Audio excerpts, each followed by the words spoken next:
Good afternoon, everyone. We're going to get started in just a moment. We're going to make sure we get everybody in from the waiting room.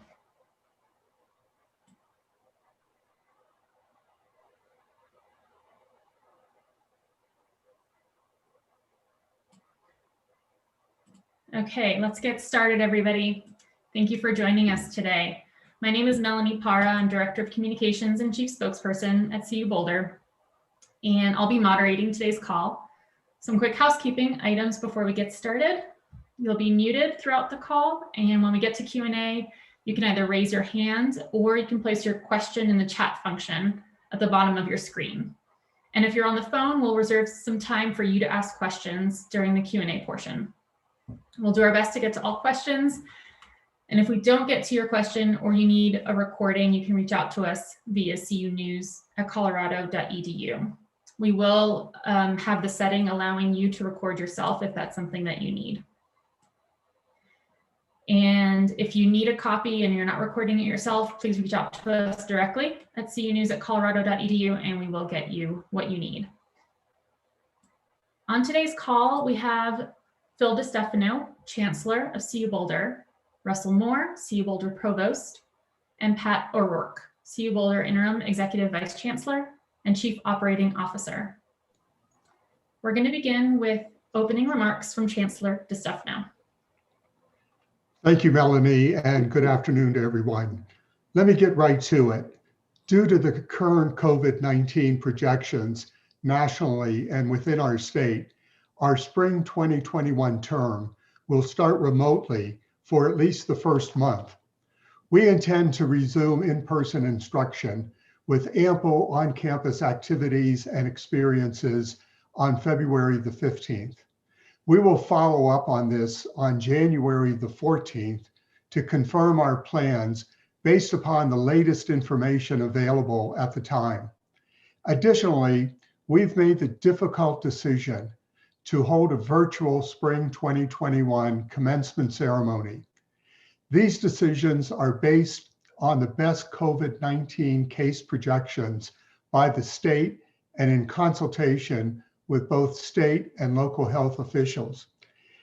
These haven't been easy decisions along the way, but we're working to provide the safest and most positive on-campus living and learning experience. We will do our best to avoid back and forth shifts that created uncertainty for everyone in the fall. We didn't arrive at this decision lightly, but we firmly believe that it's the right decision at this point. We are asking everyone to remain in their home communities and delay travel to Boulder until return to in-person learning. This will help reduce the risk of transmission. Faculty and staff are encouraged to work remotely whenever possible. And approved on-campus research and innovation will continue in person with existing protocols. Our testing program will be available for all students, all faculty, and all staff. In the spring semester, we will have weekly updates and opportunities for feedback. We will convey decisions as clearly, transparently, and quickly as possible. And just because we're starting with remote learning doesn't mean that we won't be working night and day around the clock to make the Buff experience better. Finally,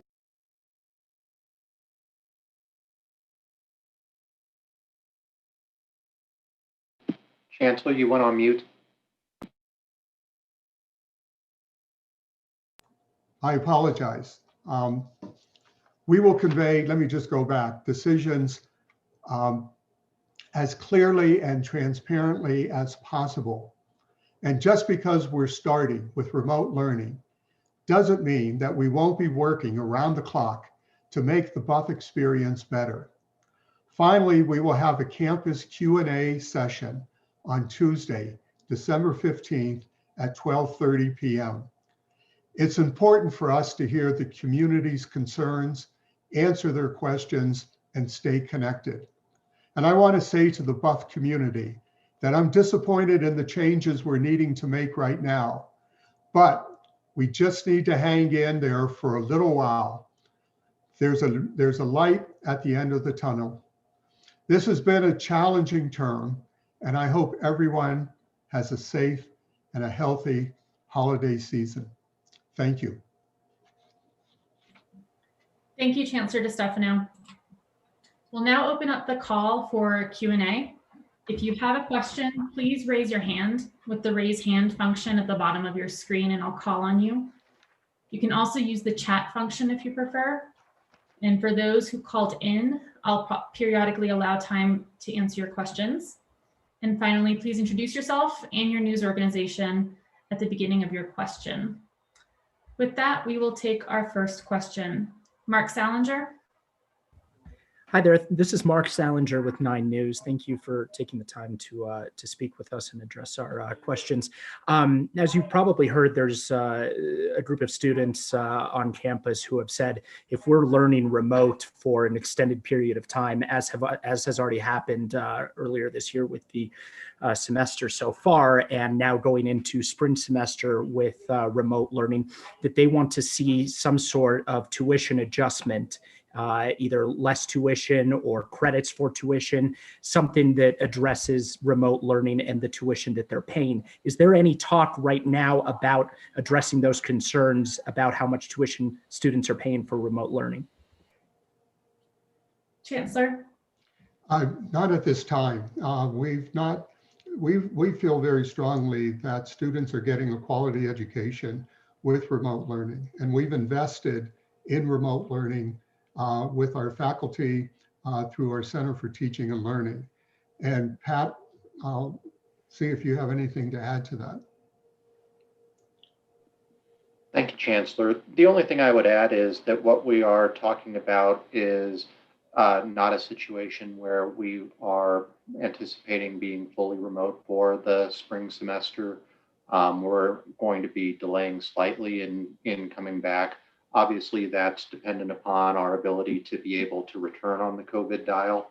We're maintaining employment for people, and our faculty will continue teaching their full loads throughout the course of any remote period, so that we're providing what we need to in order to make sure that when the students do come back to campus for in-person learning experiences, that we'll be ready to go, and that we've got the right resources in place to be able to support them. Thank you. Katie Langford. Hi, this is Katie from the Daily Camera. I'm wondering about why you decided to make the call on spring commencement now, and if there's any wiggle room for reconsideration if conditions change locally or nationally. Chancellor. Katie, at this point, as we look at the COVID dial, and to go back to last spring when we had to cancel commencement, at this point in time, and as we even look to the future, there doesn't seem to be the opportunity to host the type of in-person commencement that we normally do. For example, in our previous commencements, we've had up to 20,000 individuals in our stadium for commencement. And given that number, we've not seen any indication that the county nor the state would allow us to hold outside events with that number of individuals. Pat, anything else? You're on mute. Thanks, and thanks for the question, Katie. As we're looking at this question, I think it's important to understand that when we had to make a decision last spring about commencement, we really were making that decision on our own. What we've had happen since then is that the state developed the COVID dial framework, and currently we're at that level red, which is the most restrictive category, but that even if it went all the way back down to level green, for outdoor seated events and entertainment, there would be a maximum capacity of 500 people that would be allowed. And you only get to level green when you have less than 0 to 75 cases within the community per 100,000 people. And based on all of the projections that we've seen so far, it would be really difficult to believe that we were going to be able to, as a county, get into that level green type of capacity. And even if we were there, we'd still be limited to 500 people. So what we did not want to do at this point in time is to do anything that would be inconsistent with that overall regulatory framework. And the state has shown no interest in having a regulatory framework that is not tied to that state COVID dial. Got it. Was there any, just a quick follow-up, was there any discussion about having smaller college or department ceremonies in the spring instead as an alternative? Yeah, there was some discussion about that. Obviously, some of the colleges themselves are really, really large, much bigger than the 250 or 500 people maximum capacity limitations. So that was what was really playing into the thinking around those units. I know that the individual colleges and schools last year worked on ways to be able to recognize their individual graduates and make the experience meaningful for them. And I know they're going to try to do the same thing again this year. Thank you. Thank you, Katie. Our next question is from Paolo Salsita. Hi, yeah, this is Paulo Shalsado with CPR News. I had a question. Can somebody speak more about the residence hall move-in delay? And also, will there be any variance for students who might not have the luxury to do remote learning from their permanent homes that they're currently staying in? So I can address that one. So one of the things that we know from what we experienced last semester was that when the public health orders were put in place, there was really a hardship that was put on the students, because given that when we're in level red, which is where we're going to be for the foreseeable future, and that the personal gathering limitation was 2 people, that meant that students, when they were living in the residence halls, would not have the ability to gather with others outside of their immediate residence hall room. And that imposed a real burden on them socially and emotionally. Rather than bringing students back to the residence halls during that period of remote learning under conditions that we know were very unsatisfactory to them in terms of the emotional needs that they have and the social needs that they had, it was a better course of action for us to delay move-in until we can actually be in a position to be able to offer them a better experience. If there are students who would experience a hardship in being able to access remote learning, that is something that they can reach out to the campus and to housing and dining in order to be able to look at an arrangement to be able to return earlier. But we really are hoping for the experience of our students that would be the exception rather than the rule. When the students do come back, we really want to make sure that the experience is not one where they're experiencing the frustration that they felt when we moved between learning status and gathering status last fall. Thank you. I don't see any other hands raised at the moment. So are there any reporters on the phone that are waiting to ask a question? Oh, Katie Langford, raise your hand. I can wait if anyone's on if anyone's on the phone, I can wait my turn. Okay, we'll give it a second here on the phone. Is there anyone on the phone that is waiting to ask a question?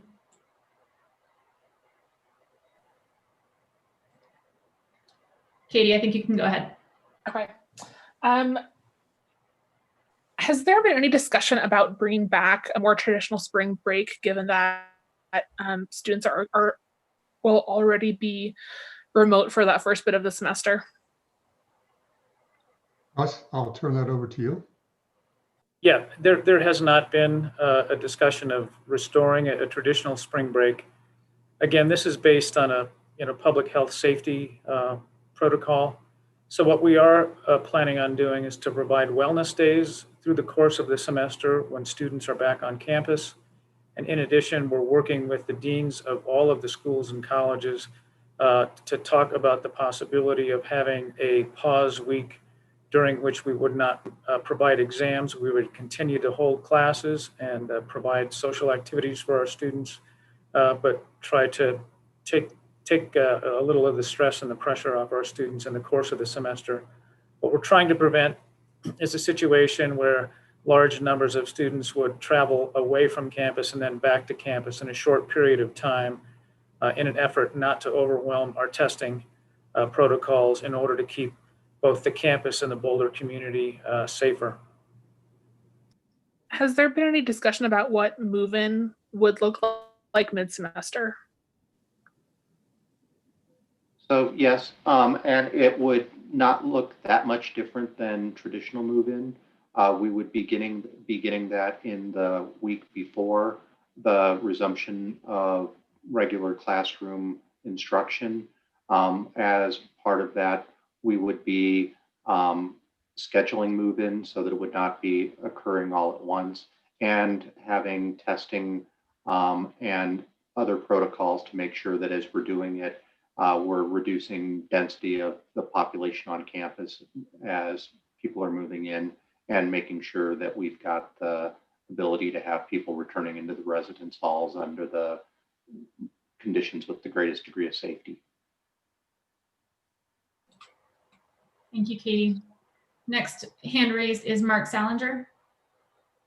Hi, one more question for you. Obviously, this is unprecedented, and everything dealing with this is unprecedented.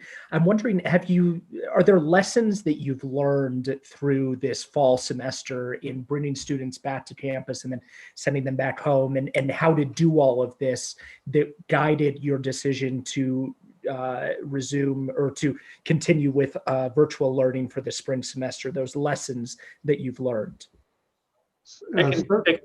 Oh, go ahead, Chancellor. No, please, Russ. I can take a first crack at that. So we've learned a lot. In fact, we learn things every day. So with respect to the academic experience, and then I'll turn some of the logistical answers over to Pat and the Chancellor. With respect to the learning experience, is one of the things we've learned is that the specter of uncertainty for our faculty and our students was very disruptive to them. So what we're trying to do is to provide as much certainty and lead time as possible, recognizing that we don't have a perfect crystal ball into the future. But I think provision of that certainty is far more important to our students.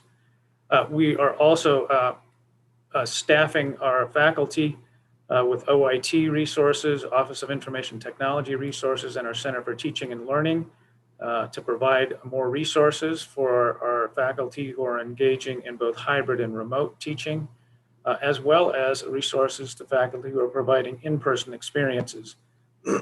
What we have found through the course of this semester is that academic experience, satisfaction with it, was continuously improving. So we're taking those lessons into the spring semester. There are many logistical things we've learned along the way too, with regard to testing and other protocols, but I'll turn that over to the Chancellor and or Pat. I would just add, before I turn it over to Pat, is that what we did not have in the fall semester that we have today is the state COVID dial. And by using that as our, I would say our barometer as making decisions, I believe that it's going to be in our best interest and the best interest of our faculty, staff, and students to rely on that dial as we make decisions. And that's why we, as we looked at the dial and where we are, not at the most restricted, which is the purple level, but at the red level, what it's going to take to get down to the orange level and below. We believe very strongly that this delay in starting the spring semester by going remote will certainly help the county and the state achieve those lower levels on the dial. So it's all about, in my mind, the health and safety of our students, faculty, staff, and the community. Only thing that I would follow up with is carry on to something that Provost Moore discussed, which is We learned during the course of the fall semester that it was the changes in status and operating mode that seemed to cause the most frustration and fatigue with our students, faculty, and staff. What we're really trying to do is make decisions now in a way that they're going to be sustainable. We are, based on the public health projections and the way that we anticipate with both vaccine becoming available and the way that the virus is predicted to behave in the spring, that once we get to the point where we're able to bring people back, we really want to be able to sustain that experience for them. That's going to require us to be thoughtful in how we make those approaches. It's also going to mean that we have to continue to maintain the vigilance on safe practices throughout our community. Our students showed a lot of resilience.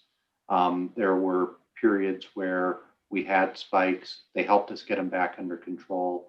And we're really grateful for what they did. And we need to keep our eyes on the ball there, but that we really want to make sure that once we resume, that we're able to maintain that continuity of experience, because it's important for their learning.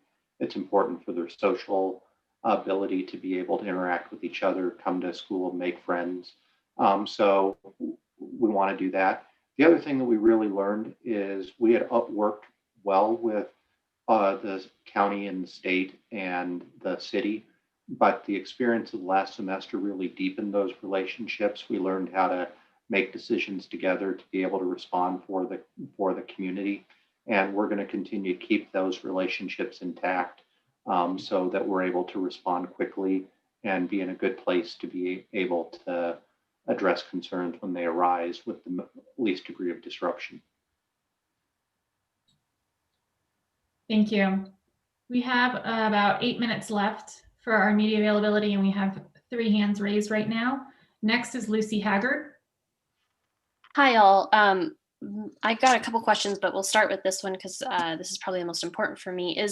Did the state's vaccine distribution plan, and especially kind of finalizing the fact that they're not necessarily going to prioritize students living in dorms and other forms of congregate housing, like how much did that impact this decision to start remote for a whole month compared to kind of the other factors?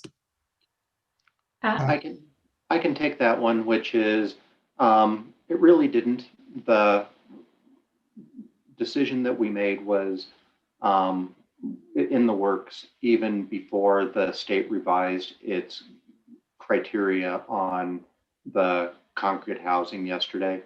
Obviously, we were hopeful that we would be placed higher in the priority.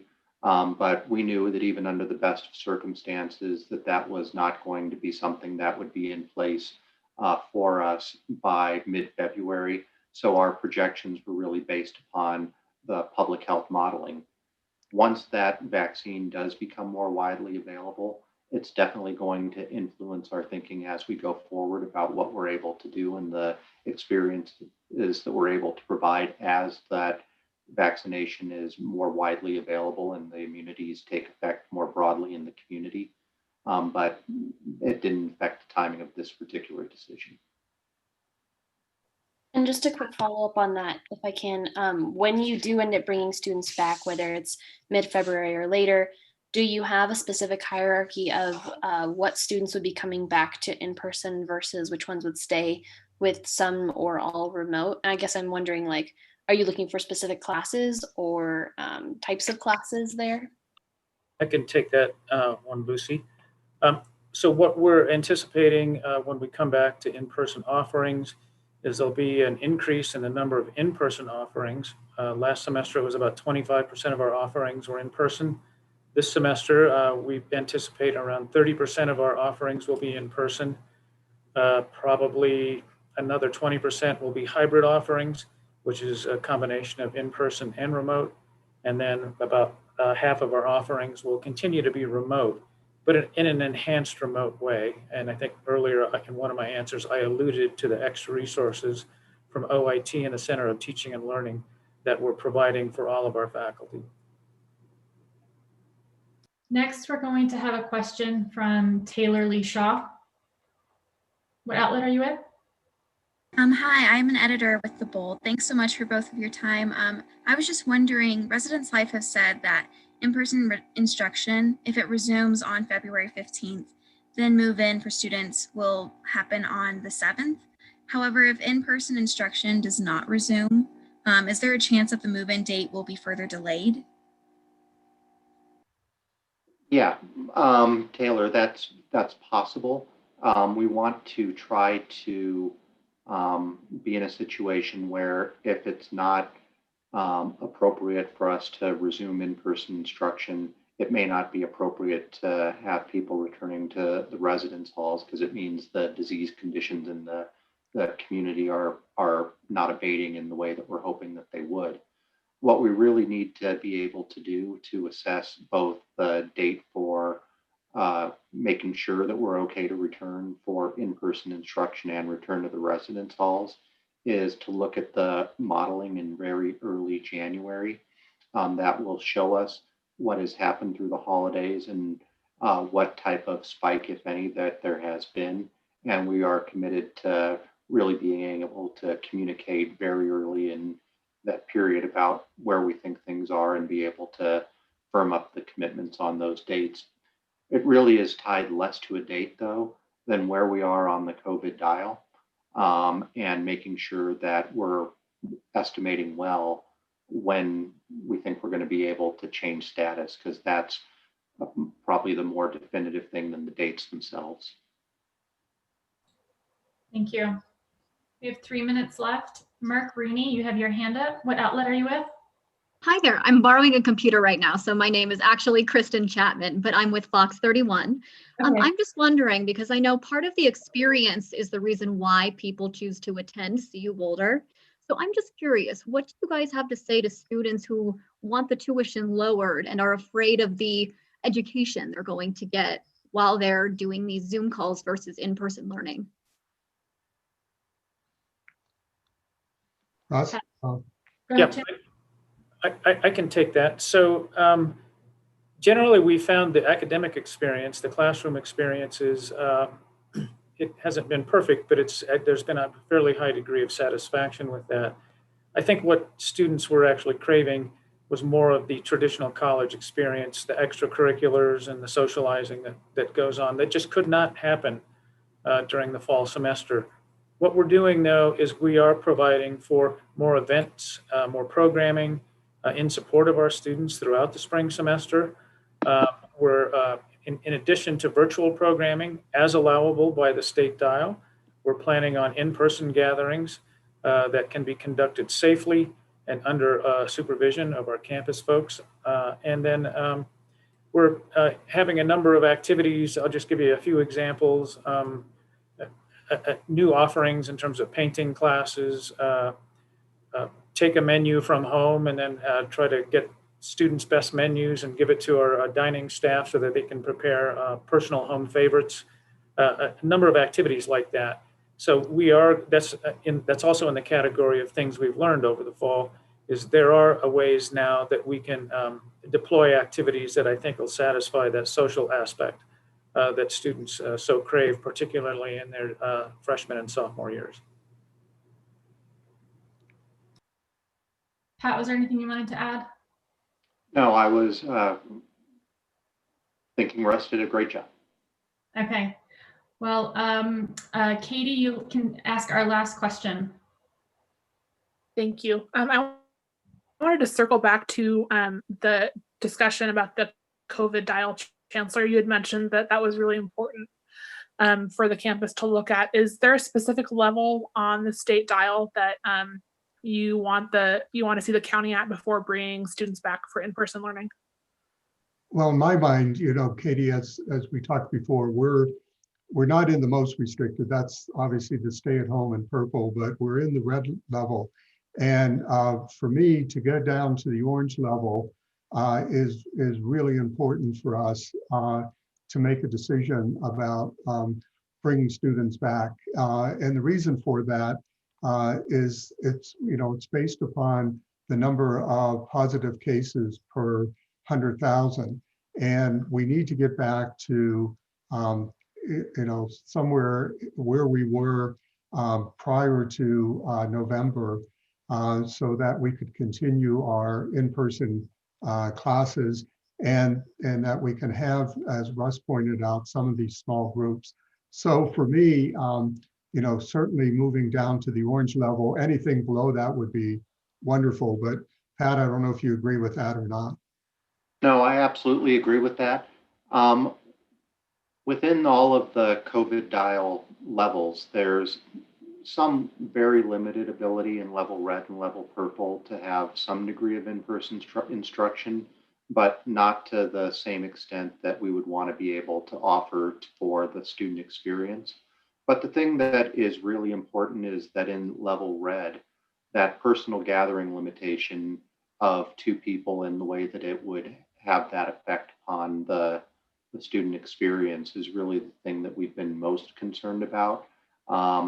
Once you move to level orange, there is a greater capacity to be able to provide the overall experience that the students are seeking. So that's why we've really tried to target our decision making to be based around the shift from level red back to level orange. Got it. Thank you. Thank you. Everyone, that wraps up our time today. If you need a copy of today's recording, please email us at cunews@colorado.edu. We hope that the session today provided you the information that you need. And if you do have follow-up questions, we'll do our best to get back to you today, but it will depend on the number of questions that we receive. And we will keep updating our website as more information becomes available. Thank you very much for joining us, and we will now end the call.